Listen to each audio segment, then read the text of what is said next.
Merhaba，大家好，我是宝天。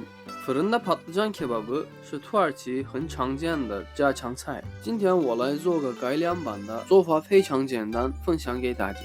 小区部分茄子皮切成厚片备用，番茄切片备用。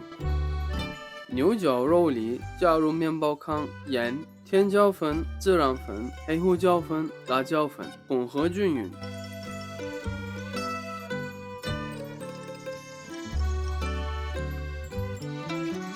取一些肉糜做成肉饼，茄子、肉饼、土豆、番茄各取一片做成茄盒，把茄盒码放在烤盘里，烤箱预热后200度烤40分钟左右。